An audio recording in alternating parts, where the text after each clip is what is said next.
Hello friends, this video on thermodynamics part 14 is brought to you by examfear.com. No more fear from exam. Please make sure that you have watched all the videos from part 1 to part 13 before going ahead with part 14. Now we will start talking about heat engines.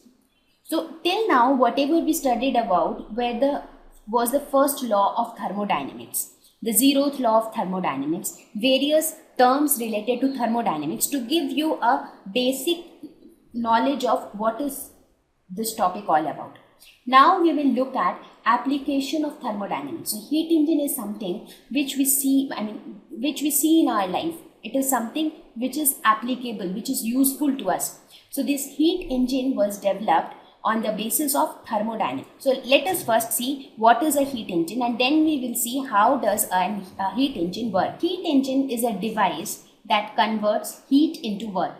The name itself suggests heat engine. So it converts heat into work. Heat engine is something which these days the trains which we travel, they are all modified forms, right? So earlier we had the working of the basic heat engine is that it will convert heat into work that is mechanical energy. So that mechanical energy will cause the movement of your engine, right? So I don't need to tell you the practical use of heat engines because you are well aware of that. So here we will just discuss about the basic functioning of a heat engine. How does the heat engine basically works?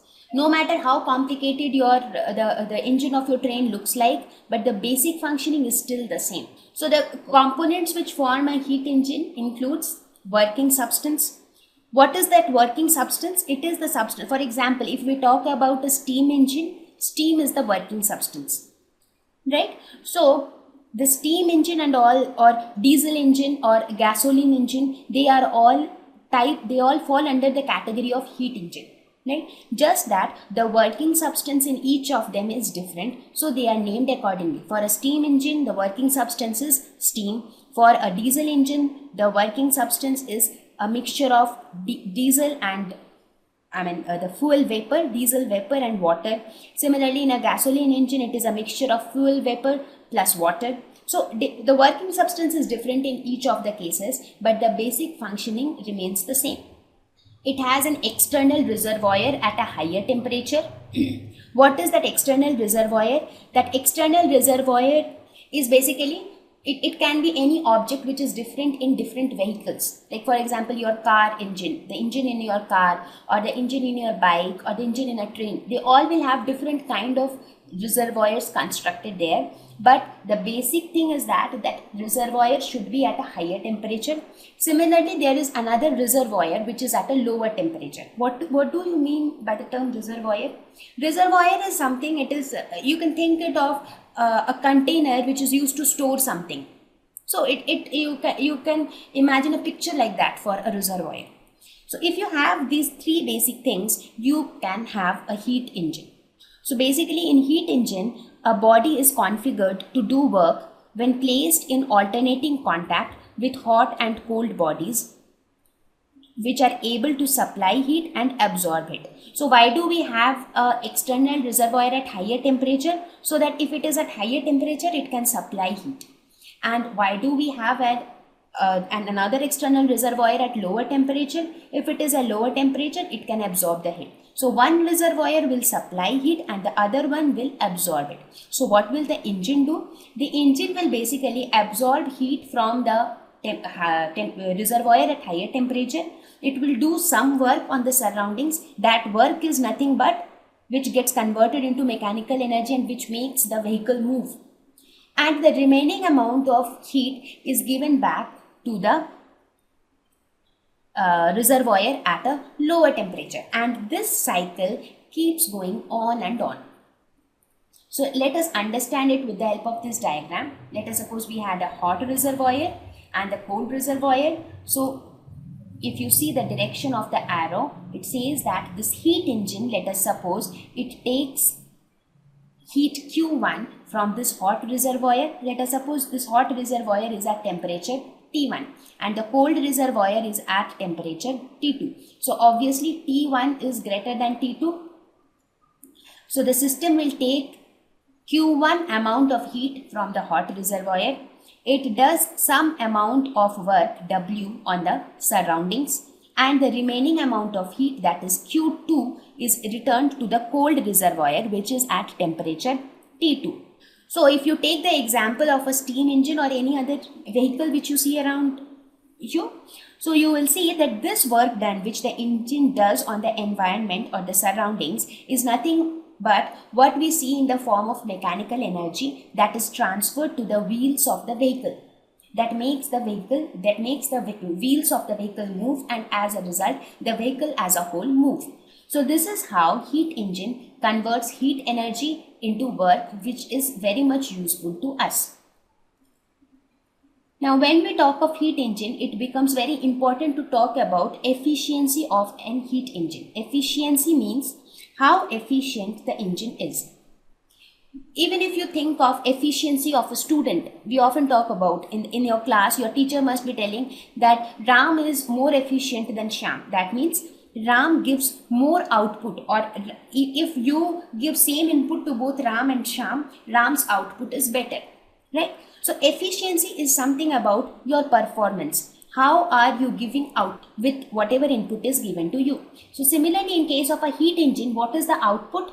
Output is nothing but the work which the engine does. And what is the input? Input is nothing but the heat which the engine takes from the hot reservoir. So efficiency of a heat engine indicates how much useful work is output for a given amount of heat energy input. That means how much useful work the engine is doing for some specific amount of heat input. It is denoted by eta. So this eta is mathematically written as W divided by Q1. It is nothing but the ratio of the output work to the input given to the engine. So output by input denotes the efficiency of the engine. Now we can write this work in this form. From the previous diagram, we saw that Q1 is the amount of heat which is absorbed by the engine.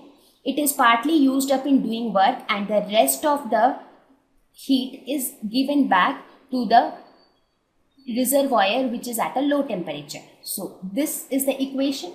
So we can write W is equal to Q1 minus Q2. So if we replace W here by Q1 minus Q2, so we can write it as Q1 minus Q2 by Q1. So this can be written as 1 minus Q2 by Q1. So we can write the efficiency in terms of Q1 and Q2 in this way. So here we saw that Q1 is the heat input in one cycle, and work done is the W is the work done in one cycle. So this is how we define efficiency of a heat engine. So we spoke about what is a heat engine and how do we define the efficiency of a heat engine. Now the question is a 100% efficient heat engine possible? Can the efficiency of an engine be 100%? What do you mean by 100% efficiency? That means the amount of input which you give to the engine, the amount of output which the engine gives to the surrounding will be same. So there is no loss of heat anywhere. So let us look at it from the expression for efficiency. So efficiency was 1 minus Q2 by Q1. We proved it in the previous slide, right? So what was Q1? Q1 is the heat which the engine takes from the hot reservoir, and Q2 is the heat which it rejects to the cold reservoir, right? Now for this efficiency to be 100%, this value should be 1, right? So for eta to be 1, Q2 by Q1 should be equal to 0. That means what was Q2? Q2 was nothing but the heat lost. So that means the heat lost is equal to 0. So what does the first law say? First law doesn't put any limitation on how much. So first law doesn't put any limitation on doesn't put any maximum limit of efficiency for a heat engine. But when we reach or when we go to the second law of thermodynamics, it puts a limitation. There is a limit set by nature above which the engine cannot be efficient.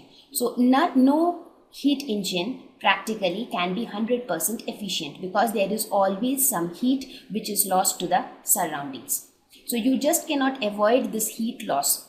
Therefore, the engine can never be 100% efficient. Now that Thank you. Please visit examfear.com to watch free educational videos, try free online tests, get the best quality study materials, study from the best tutors and mentors, and much more. Thank you once again.